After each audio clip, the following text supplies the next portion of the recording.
hours of the regular show on terrestrial radio, and you wanted a little bit more, so that's why you found the Gun Talk After Show podcast, where we saved all the best things that we can't say on regular radio. Now here's Tom, Michelle, and Jim for the Gun Talk After Show. All right, it's the after show where we get together and chat about this and that. We have fortunately kicked Michelle out the door today. Her time had come. Yeah, right. Actually, she's out there doing some kind of competition. Is this her rendezvous muzzleloader? Yeah, thing? It's the Nationals today. This weekend, the whole weekend, yeah. Nice. So, good luck, Michelle. Shooting guns and making lots of smoke. Yep. Good luck, That Michelle cool. and Chad. I hope they do well. Yeah, no kidding. So we got Tom Hennig has joined us today. Hey, man. Hey, Tom. Woohoo. Good to be All here. righty. Good. I'm glad to have you here. So we got the Tom and Jim show. Mm-hmm. Okay. Well, that's more than anybody can stand. I mean, that's a lot of Tom. That's a whole lot. Yeah, a little Tom heavy. Well, we also have Bill and Richard have joined us. So let's take Bill first on line 4 out of Vancouver, Washington. Bill, thanks for your patience, man. What's on your mind? Well, appreciate your show today and your tweets all week. And at this point, I kind of hate to bring everybody down and back to Vegas because you're getting into some fun stuff. But that's okay. I did want to mention there seems to be a factor that isn't really mentioned very much about this wacko. And this guy was a compulsive gambler. He should have been flagged. And we talk about flagging people for various activities they do. A generation ago, he would have been in jail unless he lived in Las Vegas and did his gambling there. This guy was a troubled dude.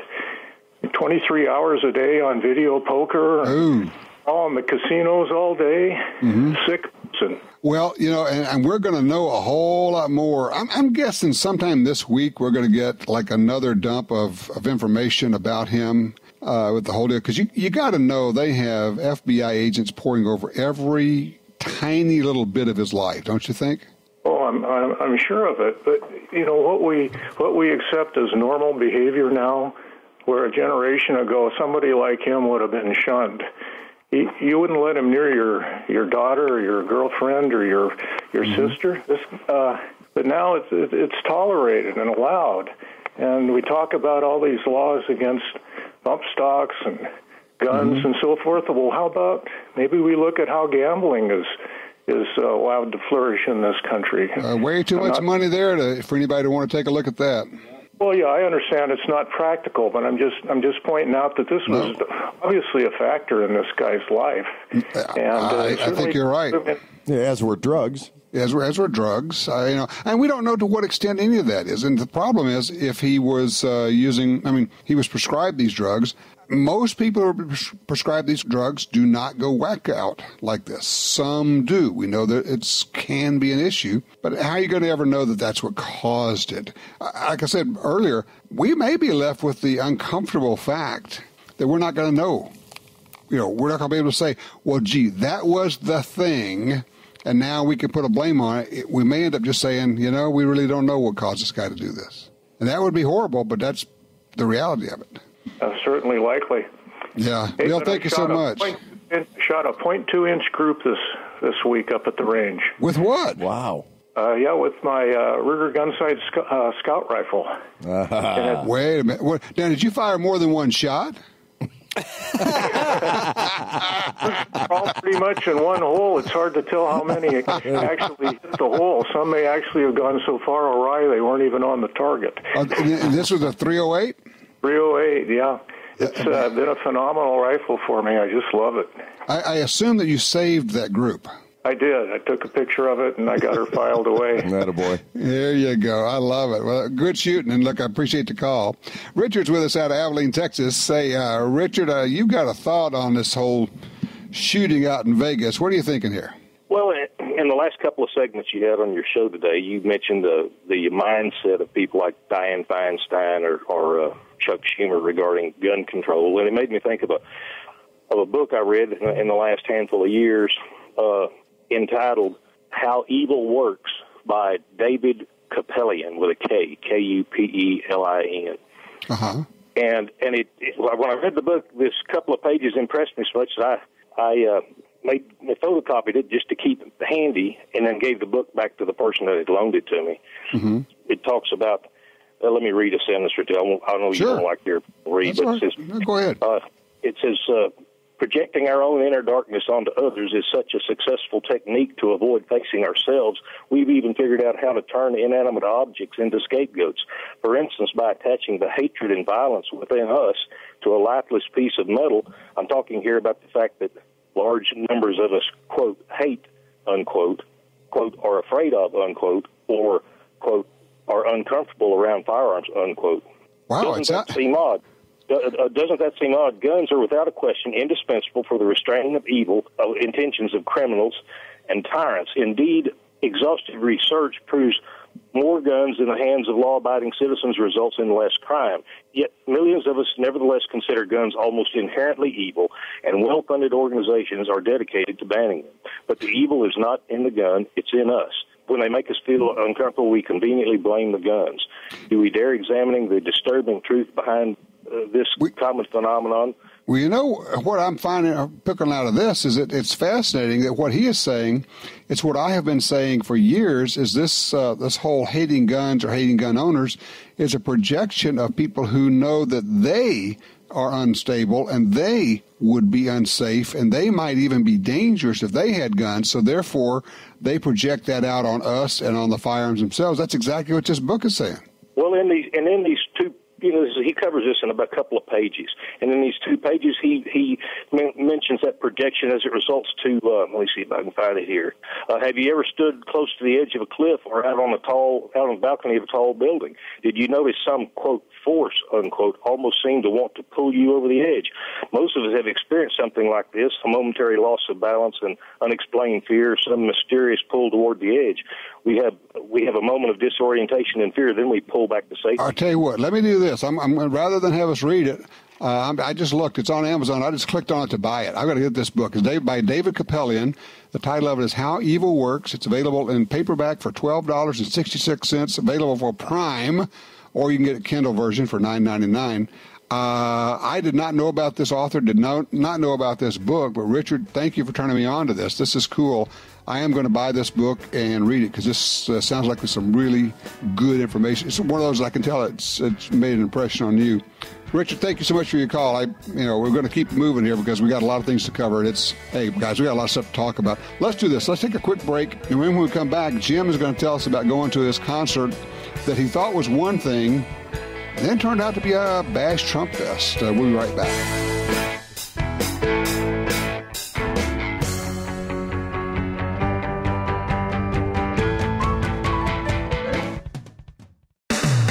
Over the years, ammo continues to advance, and RNP Sport Utility Ammo from Polycase Ammunition is a perfect example. RNP is lead-free and frangible, making it ideal for the range. The unique projectile also reduces wear on firearms, so you can spend more time training and less time cleaning. RNP is also ballistically matched to Inceptor ARX preferred defense ammo in all calibers, so you're ready to carry. Learn more at polycaseammo.com. You got your carry permit, and that's good. But you know you could use more training. Get the DVDs, which have what you need. Springfield Armory presents Concealed Carry 1 and Concealed Carry 2 with Battle Group. Learn specific concealed carry skills from Top Gun fighting trainers. Get trained. Be prepared. This really is life and death. ShopGunTalk.com. That's ShopGunTalk.com.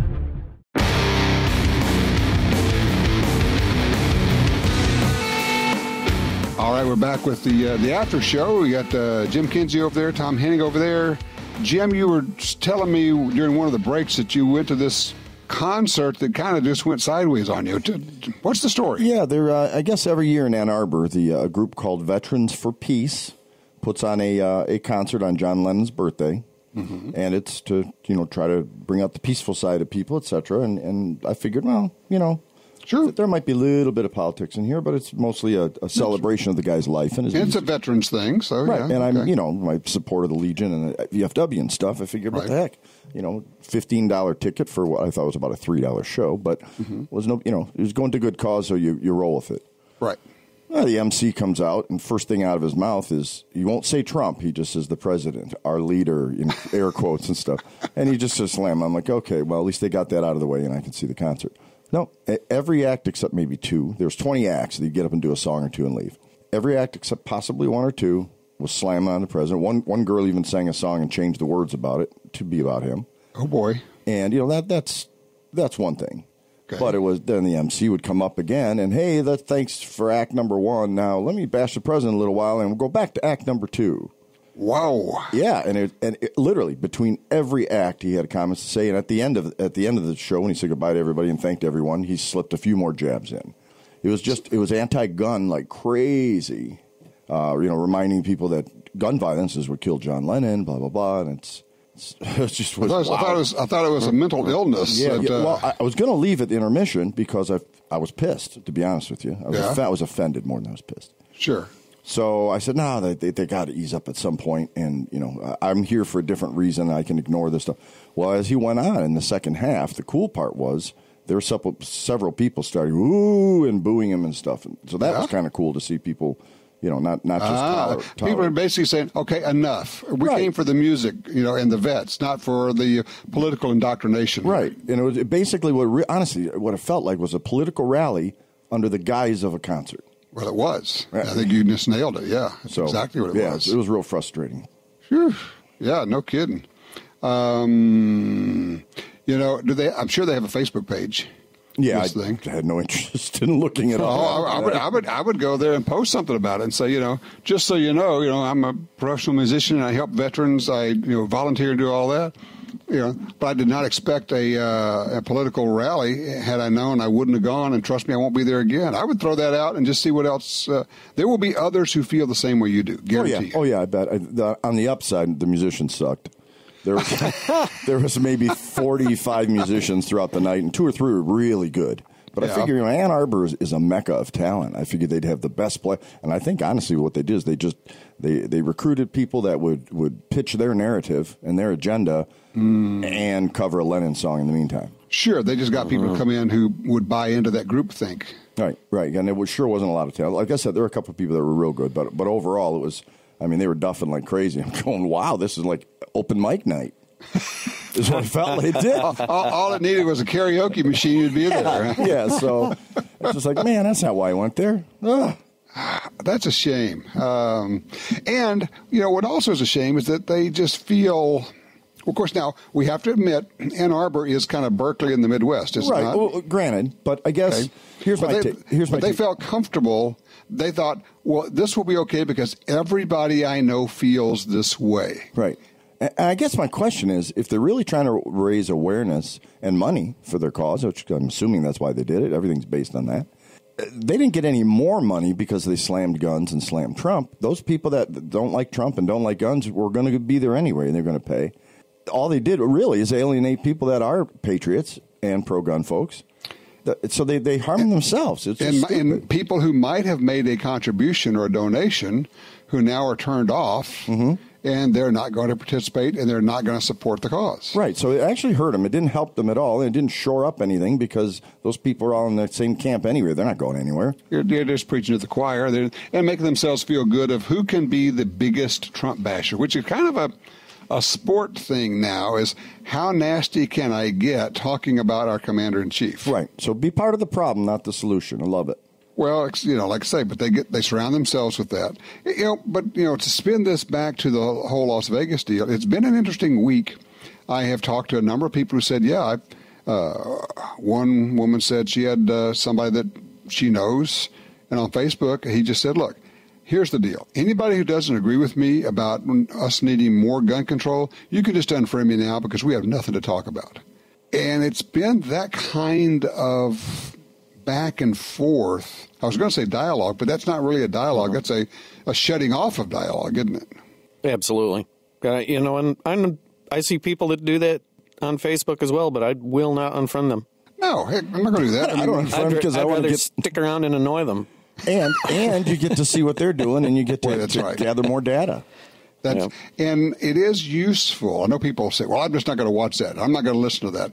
Well, it is useful to hear what they're saying so you can take your time and say, okay, let me come up with a cogent response that's not a oh, yeah, well, you too. Kind of a stupid deal. Well, see, that was a key phrase. You said take the time. People don't. They react. They explode. And I did that to you this week. I was pissed off. I sent you an email, and you very politely ignored me. Well, what you don't understand is all of your emails go into junk. That's true. They don't get through to you. Right. That's right. So I wasn't upset at all. But I think often people think, well, because we're all on the same crew, we often agree on stuff, and we do on some stuff, but we're polar opposites on a lot of stuff, and that's what keeps it interesting. Sure. On the things where I'm right and you're wrong, we are definitely different. Right. And we'll definitely stop talking to each other because of that one little thing. Yes, of course, of course. No such luck. So, Tom, what were you hearing this week about this? Because I know you're talking to people who, may not necessarily be gun people at all. Yeah, just there's so much. But my takeaway is this, because, we often think, what would we have done if we were there? And obviously, this is a situation where, my concealed carry piece was not going to be helpful. Not in play, yeah. So it's not a magic pill. And I thought about it, and we always talk about continuing training. Mm-hmm. Learn how to shoot, learn how to draw, learn how to sweep a building, and you program yourself with all this stuff. One of the things I think we should think about is getting some training in field medicine. Mm-hmm. If you can't take out the threat, be ready to help people who are hurt. Well, anybody who carries a gun should have trauma training if they're serious, and if you're a serious student of this, and probably should have a tourniquet, because here's the thing, you're probably going to make it through your entire life without needing your gun for self-defense. So the odds favor that. But you're probably going to come up on an accident, or somebody you're with is going to get injured in some form or fashion, and you're much more likely to need the trauma training that you're talking about, Tom, or a tourniquet or a bandage or something. And look, a tourniquet without training is like having a gun without training. It's a whole, people say, oh, yeah, you just put it on, tighten it up. You don't have a clue. I'll just use my belt.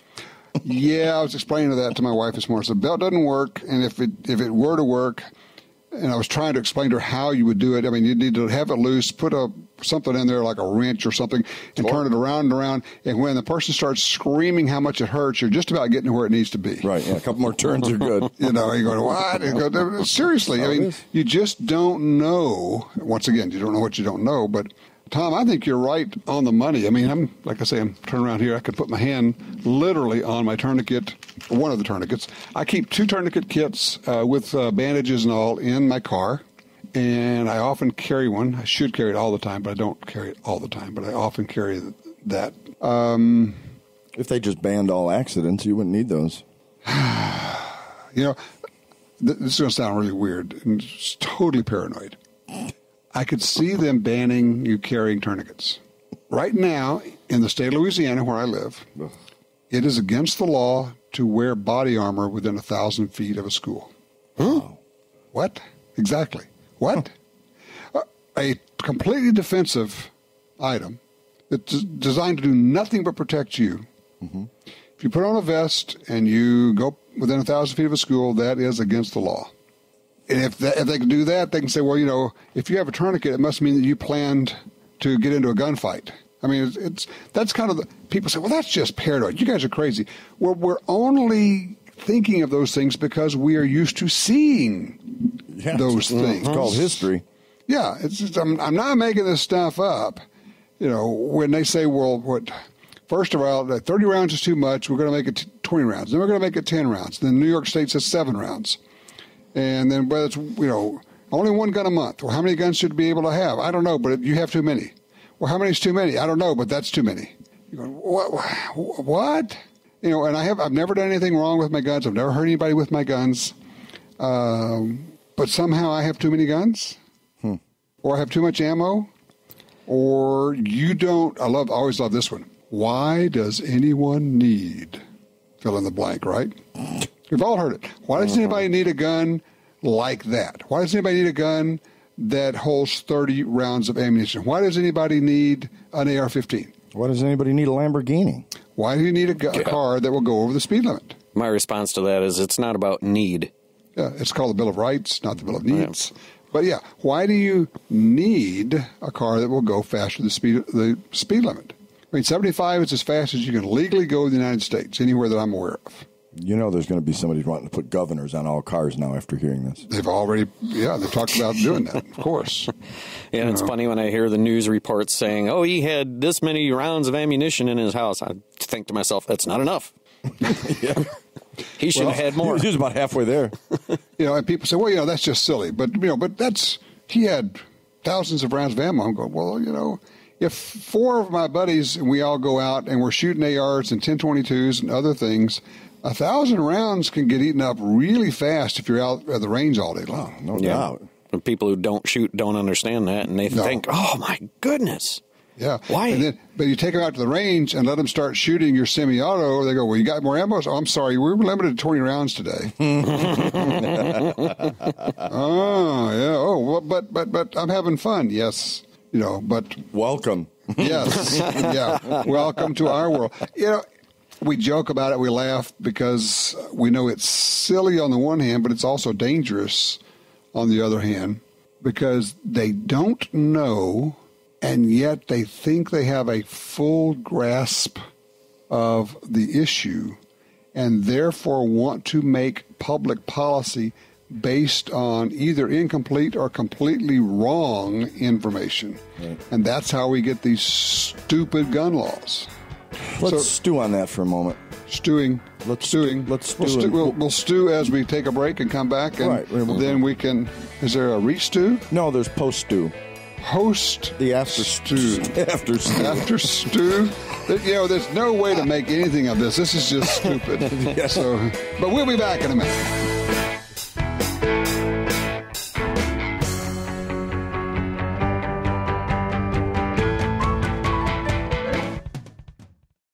If you're like me, you don't have money to burn, but you still want to buy guns, ammo, and accessories. That's why we created Gun Dealio. That's a free smartphone app. Just download it and start getting the deals. Could be discounts, offers of free magazines for your gun, or you could be the first to hear about new stuff from gun makers. Here's how it works. With Gun Dealio on your phone, you get alerts when you enter a gun store. Special deals, You don't have to do a thing. It'll do a lot of other cool things, like let you watch gun videos and listen to Gun Talk podcast. Plus, check it anytime for hundreds of deals and offers. Getting more while spending less. Smart, huh? Gun Dealio. Made in America. Gluten-free. At the App Store and Google Play or GunDealio.com.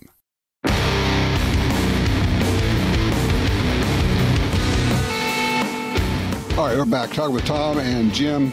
So, Tom, let's get off of Vegas for a minute here. How goes the living the lifestyle of a concealed carry guy?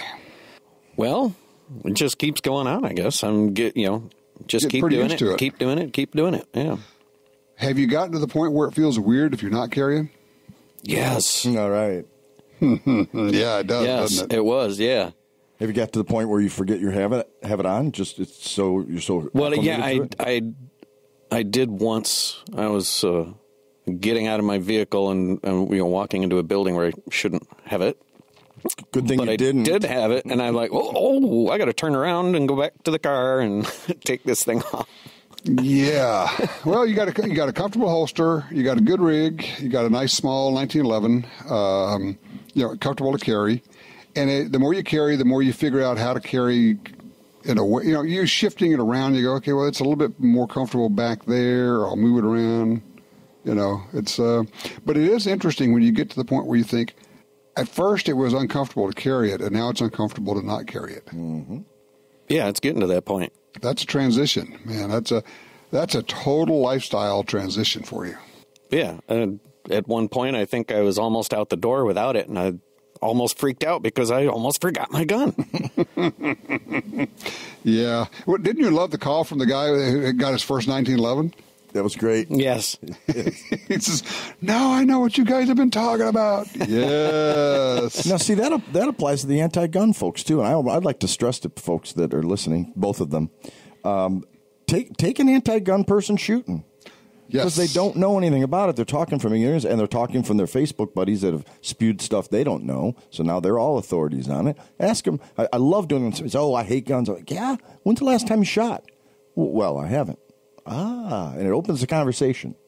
Yeah, and there are a lot of ways to approach it. You can say, well, I would be happy to take you out if you'd like. Well, I don't need to shoot. So, okay, well, and you might just say, look, if you want to be able to present a persuasive argument about what's wrong with guns, I would suggest that you could do that better from a position of information, of experience, and I would be happy to take you out and let you try some different guns, and then you will know what you're talking about when it comes to these various firearms. Ooh, that's great. I'm stealing that. Go for it. That's what I'm here to deliver information that people can steal and use as their own. How do you think I get this stuff? I take it from other people anyway. There you go. I don't come up with anything original. It's the plagiarism circle. That's right. Exactly right. No. It's called sharing. Oh, yeah, there you go. There you go. But no, really, I love it because you have taken a gazillion people shooting, introduced them to shooting, Jim. Yeah. I mean, you're my model for that. And with like extremely rare exceptions, they all pretty much respond positively. Oh, update. Yes. Okay. This just in. I've trained about 500 people how to shoot safely. And I'm not an instructor. I'm an ambassador. I want people to learn how to safely handle and use them. They end up liking it. They're on their own. But for years I've said, there's only one person I've ever talked to that didn't like it. And she shot and she thanked me very much. And right, I remember that. Yeah. She wants to shoot again. I saw her Thursday, Friday night, saw her.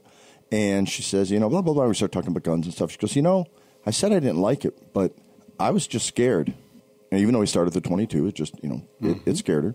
Mm-hmm. And she says, I really need to get over this. Can I have a private? Because we had, in her defense, we had 40 people over that day. And we had two. Well, that's intimidating, yes. Yeah. And some people were having barbecue, other people were at the shooting line, etc. But there are a lot of people around. And I get that. And I probably should have picked up on them, but it's been a while. And she said, if I could do it just with me, you, and my daughter, I'd really like to try it again. I'm like, absolutely. So a week from yesterday, she's supposed to come over and just get a little private lesson with them in, hour or so. But she's willing to give it a chance again because I assumed she just didn't like it. I didn't even pick up on the fact that she was intimidated. Well, what's interesting to me is that she has been processing this for a long time now because this has been more than a year, it's probably been about 5 or 6 years. Okay. She's been working on this, and she's examined it. Otherwise, it would never come up again. Right. Now, I want to throw one out, and I know you know this, but I would start from the beginning again. I would start with 22s. Oh, yeah, definitely. Yeah. Definitely. And that's what we started with it last time, but it was just a lot of people, and she heard a lot of loud retorts, et cetera, from other caliber guns that were being used. It was overwhelming to her, and that's my mistake. That was all on me, but I get another shot at it. All right, and one other thought, thinking about this now. What would be cool? If I bathed this time? Or stay downwind. I mean, it's only October, so yeah, I'll just stay downwind. Okay. At the local, whatever, gun store, wherever you are, they have blister pack kits of hearing protection, shooting muffs, and shooting glasses. Mm-hmm. If you got a set like that for each of the people you're teaching, her and somebody else, and present it to them in the blister pack, have them take it out, and when you're done, those are yours to take with you. Oh. I mean, they're usually like $10 for the combo. They're not very much. Right. Except me, I'm a Mac. I'm going to go with the electronic muffs. Yeah, I know. Well, that gets to be pretty pricey if you don't go that way. But, seriously. I know. I would think give them and say, those are yours to take, and now she has shooting glasses and she has hearing protection, which may not make a difference, but it's kind of a cool thing to do. That is cool. Yeah. It's like you've been around guns before or something. Twice. Yeah. So, that's a good on you, man. I am so glad that you got that update on that story. That is amazing to me. I mean, that's a long time for her to be thinking about that. Yeah, you just like the musical intro is what it was. That's what you really liked about it. I can tell. Yeah, well, you could have done teletype sound, and then nobody would know what you're talking about unless you're like really old. I couldn't even remember what they sounded like, so I went to the... Yeah. Exactly. Oh, God. We're dating ourselves. Because nobody else will date us. Dinner and a movie, don't. forget it. Just sound effects. Oh, gosh. So what's on your schedule this week? What you got cooking that's cool? Oh, I'm going to go to, well, let's see. Well, let me talk about what we did this last week, because that was very cool. Okay. We were doing the first-person offender series. So we had 8 people put through self-defense situations with simunitions, Chris Serino as our trainer. Oh, nice. We had a woman in a dark parking garage. It's like every woman's nightmare. They hate parking garages, hate them. And we just told her, look, you're going to start over here, and you're going to walk over there, get in your car, and leave. Simple as that. And just as we knew, and we always know what they're going to do. You know, you just kind of, you line it up, you go, this is what she's going to do. She's walking right behind this line of cars, right by the back end of the cars, and the guy just comes out and grabs her. He's standing between the 2 cars. One of the teaching points is, when you're walking through a parking garage, get right in the middle of where people drive. Yep. So you're an equal distance from the cars on either side, so you have a little bit of time. Now, to her credit, we gave her a revolver, an LCR, in a purse, and she stuck her hand, she had that gun in her hand in the purse when she was walking. Ah, okay. That's smart. And here's the other thing. For those who have never considered it, you don't have to take a pistol or revolver out of a purse to shoot it. Right. Yeah. You just shove that thing out in front of you and pull the trigger, you know, and it'll keep firing. You can shoot bang, bang, bang. A semi-auto will stop working inside of a purse. The slide will get hung up on something. Something, The right. revolver keeps working. You can shoot right through the purse. Yep. So just, you know, so that was cool. Let's see. We had a guy get attacked in an auto garage. We had a guy in a house with a home invasion deal. We went out to a range. We had somebody going hunting. He's up in a tree stand. When he gets to a tree stand, he starts to climb up, and there's somebody in there. And our good guy would not give it up. It's like the guy saying, you know, I'm going to the stand. And our good guy said, no, that's my stand. This is my land. It's like I'm thinking, dude, get out of there. Yeah. The guy's got an AR up in the tree stand. He's pointing it at him. And the guy on the ground is arguing with this guy who's got the AR. And you're going, really? I think I would just leave at this point. So, yeah, you're right. I'm sorry.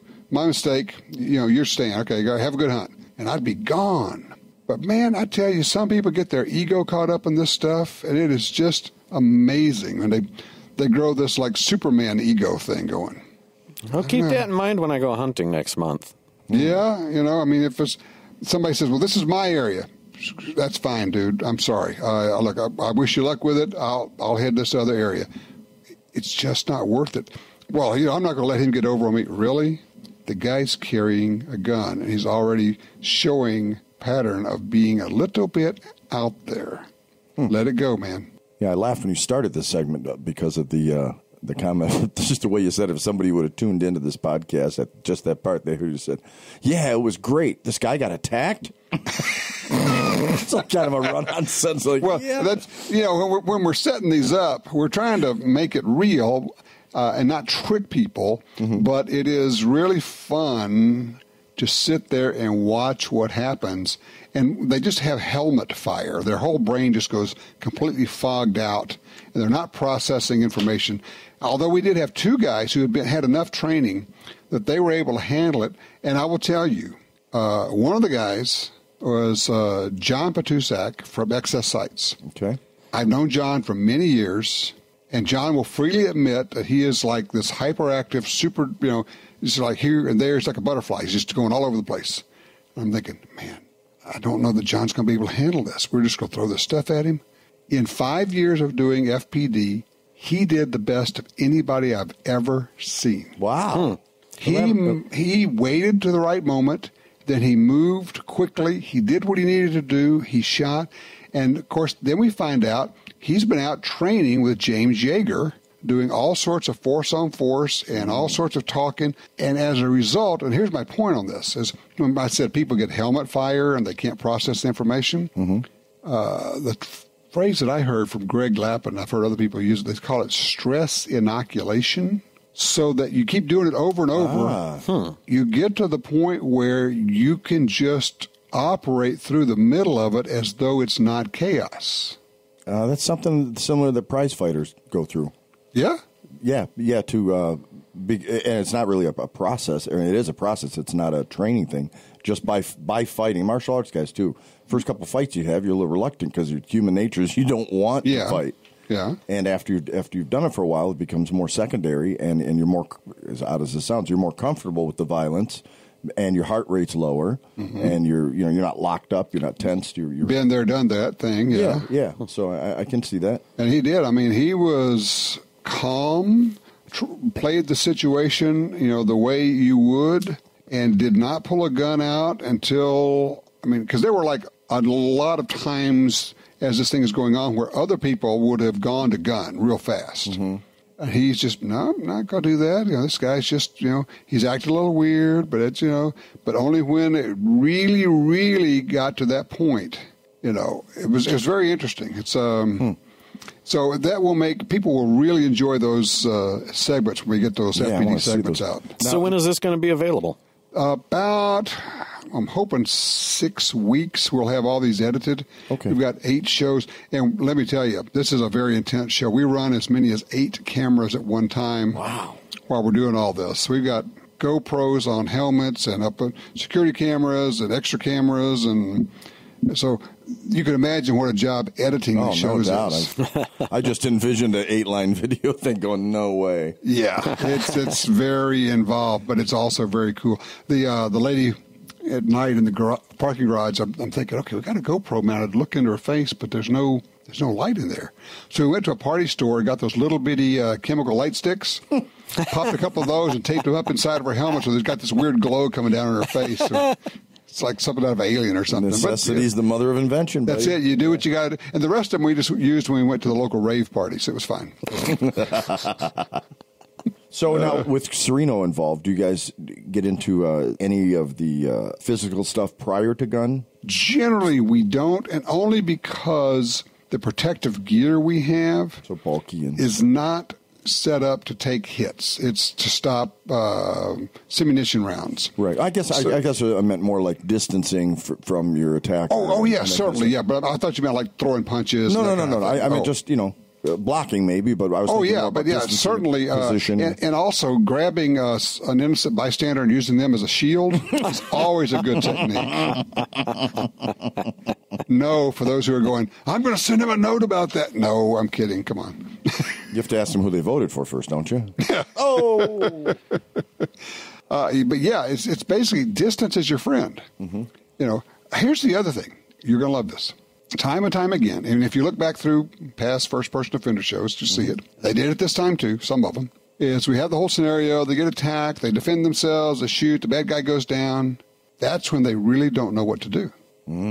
Guy's down, what do I do? And so they start dancing around, and eventually, about 80% of them eventually go up to the guy on the ground and kick the gun away from him. Oh, but it looks great on TV. Right out of Charlie's Angels.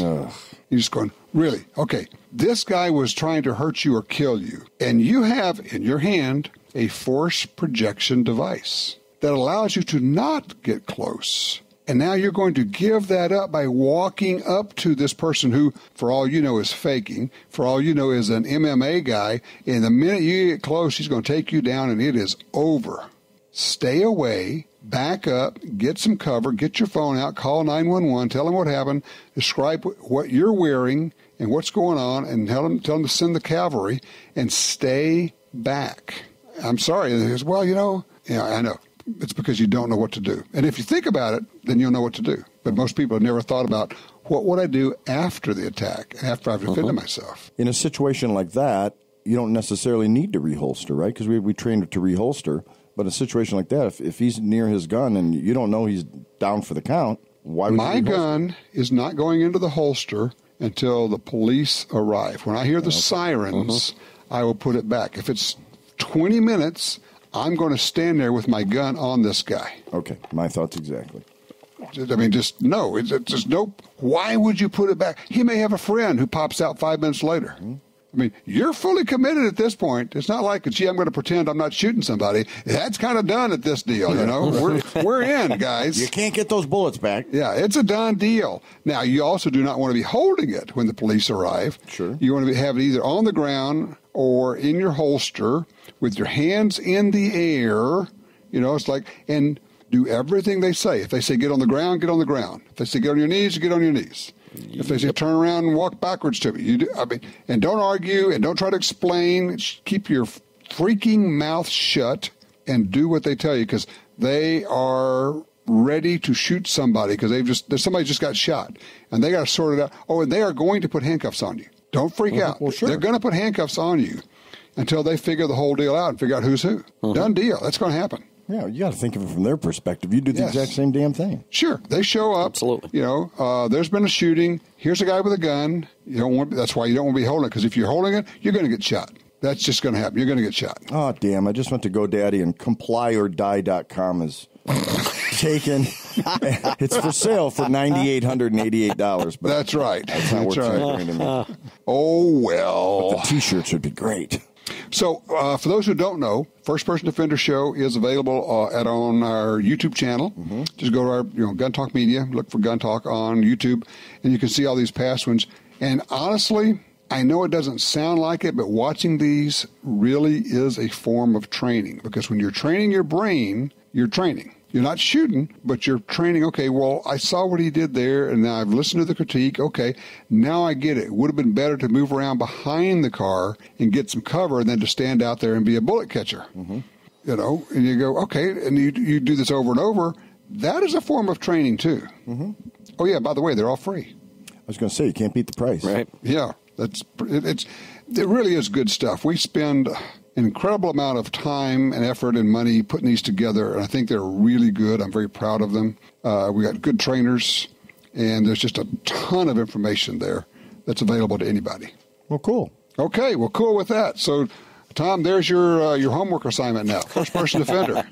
I get a lot of useful information from them. Good. I do watch those. They are useful. I've actually started practicing that one move I saw with using your left hand sliding it underneath your seatbelt to unhook it. Isn't that a really cool technique? Gresham sweep, it's called. The Gresham sweep. Yeah, that's right, because I invented it after I saw other people doing it. Wait, what?